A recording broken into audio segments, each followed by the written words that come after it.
Hey guys, before we get started, I just want to let you know that I'm doing an $8 million Megalodon shark card giveaway to help you guys prepare for the Diamond Casino and Resort update. This giveaway is happening on my Twitter account, so all you have to do is go down in the description. You'll find the tweet I have posted. Just retweet it, tag a friend, and also tell me in a response what you're most excited for in this update. Is it the cars? Is it the table games? Is it the master penthouses you're going to have?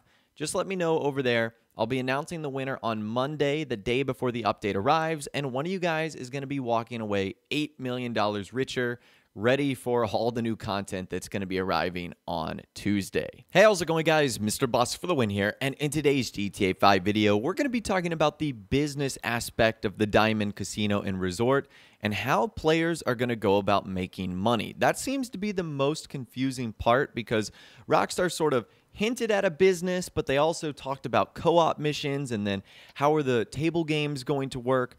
Basically, how are you going to make money from the Diamond Casino and Resort? So let's start with the 6 gambling game modes that Rockstar have confirmed are going to be in the Diamond Casino and Resort.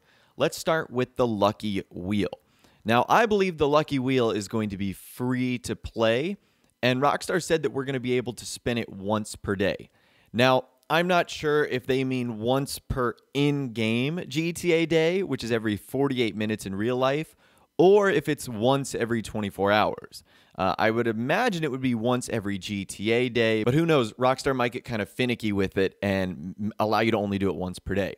However, spinning the Lucky Wheel will allow you to get a handful of things, including cash. Now, if we're just looking at the money icons, you can either get $50,000, $20,000, $30,000, or $40,000. So the highest amount of money you can get is $50,000. Now there's another type of currency there too, and that is casino chips, where you can either get $10,000 of casino chips, $15,000, $20,000, or $25,000.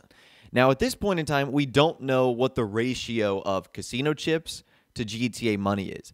It might be 1-to-1. It might be some other amount. That's something we'll really only be able to figure out once the DLC itself comes out.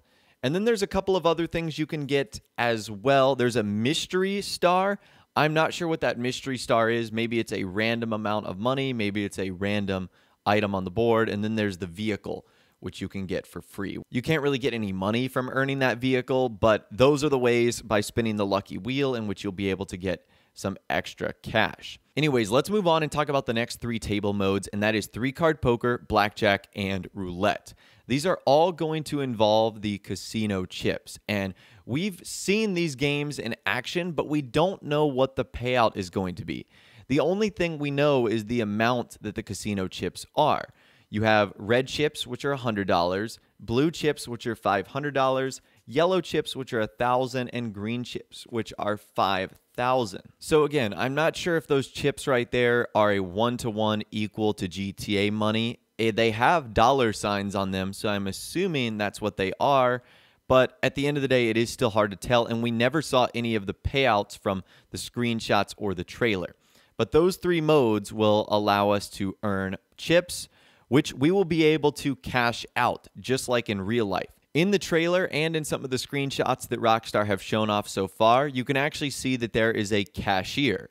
And I would assume that this cashier would allow us to bring our chips to the cashier and cash out so that we could transfer our chips to currency that we could use to spend on, stuff in game like cars, clothing, and whatnot. Now, the next game mode, or table game, I should say, and I excluded it for a reason, is the slot machines. And the reason I excluded it for a reason is because I think we can actually tell what the payouts might actually be. There's a pretty high quality screenshot that we can actually take a look at that shows off the types of slot machines. And if we zoom in here, especially on this Twilight Knife one, we can see what the payouts are. Now, I'm assuming that these are chip payouts and that we would have to cash them out.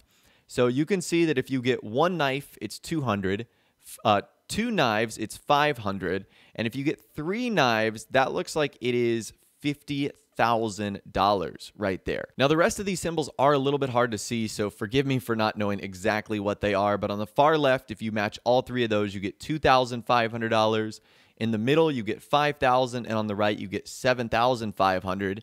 If you get 3 bells, it's $10,000. If you get triple sevens, it's 25,000 chips. And if you get those like 3 hatchets or knives, I don't know what they are, you get 100,000 chips. So that seems to be the max chip payout for these slot machines. You actually get 100,000 chips is the max. And the minimum amount of chips that you can earn looks to be 200 by getting 1 knife on the screen. So this looks like a pretty good way to earn some chips. I mean, obviously we don't know the odds in terms of how easy it is to get, matching numbers or matching symbols so that you could get one of those payouts. But that's another way in which you can make cash right there. Now, the final game actually comes from the inside track horse betting. Now, if you're confused on how the inside track horse betting works, apparently there's going to be 2 events. There's a main event where you bet in a multiplayer online race, and then there is a single event which is set in a single race. So I think the main event would take place against other players. The single event is where it's just you by yourself betting on a single horse, and maybe NPCs will bet on the others. And essentially what happens is you're given, I think it's like 5 or 6 different horses. Each of them have different odds, and you place a various money amount on that horse. And if your horse wins, you would earn money based off of the odds that that horse has. However, if you lose, you obviously don't get that money back. And I believe it's random every time which horse ultimately wins. And as we've seen from the trailer, it looks as if there are 4 computer screens here. So it looks like if you are playing with other players, that you'll be able to have 4 people betting at the same time. So those are all the casino gambling games and table modes that you can use to earn chips, which will in turn allow you to earn money. Now, I actually don't think that all of this is going to be very profitable. I think it's going to be more fun than anything. I don't think that people are going to be able to make a living just sitting in front of a slot machine and making a ton of money. Now, the other half of the casino does sound as if it will be attached in some way, shape, or form to a business, but it's not a traditional business. So in order to start this, you actually have to own one of the master penthouses, and then Rockstar says it will take you on a series of all new cooperative missions. So to me, this sort of sounds like a combination of heists and a combination of like story mode missions too. So it's not going to be your typical business where you source supplies, it turns into something, and then you sell it. It's not going to be like that. It's going to be missions that you can do, and it sounds like you'll be able to repeat them as well. Now, Rockstar says that each mission pays out a special award for the first time completion, and hosting the entire story thread will reward you with a highly coveted brand new vehicle free of charge. So I don't know how lucrative those missions are going to be. I mean, Rockstar went out of their way to say it will pay out special awards for the first time completion. I'd imagine this would be similar to maybe the heist rewards for completing them for the first time, or criminal mastermind challenges, stuff like that. And it also looks as if we'll be able to pick up additional work to earn extra cash and chips with a quick phone call to the Diamond's head of operations, Agatha Baker.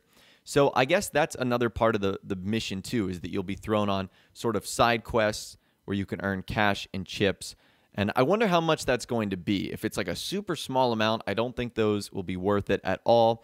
Now, it doesn't seem as if those are required for you to do anything. Unlike the nightclubs, I don't think there's going to be any like NPC upkeep or maintenance that you have to do with popularity. I think the Diamond Casino and Resort is naturally just going to be full with NPCs that are, looking like they're gambling and whatnot. And I certainly don't want to judge a book by its cover here, but I actually don't think that this is going to be the best business or the best update to make money. And I don't think Rockstar intended it to be that way. I think that they added the Diamond Casino and Resort for something that's to be fun, to be enjoyable, to add new features into the game, to create a fun story for us to enjoy with the Chang family and the other corrupt family of Texan petrochemical magnates. So I think it's supposed to be about that, not necessarily about making the most amount of money possible. Because if you think about it in real life, casinos aren't there to make you rich. Casinos are there to make themselves rich. And that's why, number one, so many casinos exist today and why they've been so successful for so long. because they're in the business of making you lose money. Now, there are some individuals that do strike rich, but it's the anomaly. Most people go in there and lose money. And I would imagine that it would be the same case in GTA Online. There will be select people that, can really excel and make a ton of money, but some people will end up losing money. And I feel like once that happens, it might discourage them to, try and gamble significant amounts of money away on these games. So overall, I think in the short term, this might actually be a decent way to make money, especially with the new set of cooperative missions. However, you do have to buy a master penthouse in order to even start them. It's kind of like buying a high-end property or high-end apartment before you can start the heist missions. So there is sort of a barrier to entry here when it comes to starting these missions, and who knows how expensive that will be and how that will cut into your profits that you make from the missions themselves. So anyways, that right there is how the business aspect of the casino is going to work and how we'll go about making money. You've got these 6 types of table games, and then you've got the business aspect with the new sort of side missions, and that is about it. So let me know in the comments down below, do you think it's going to be a profitable way to make chips and cash in GTA Online? Or do you think it's going to be more similar to my prediction where you believe it's going to be more just about like the fun of the casino and less about making money? Let me know your thoughts, opinions, more in the comments down below. I'd love to hear from you guys down there. If you did go on to enjoy this video, though, a like rating would, of course, be awesome. And subscribe if you want to stay up to date on all the Diamond and Casino and Resort news and videos that we're going to be doing over the next couple of days. And obviously, once the update comes out on Tuesday, we'll be having so much fun. So if you're interested in that, be sure to subscribe and ring that notification bell as well. Sometimes YouTube just doesn't work, and if you ring that notification bell, you'll always be the first one to be notified when new information arrives. But of course, as always, guys, thank you all so much for watching. Take care, and I'll see you guys in the next video.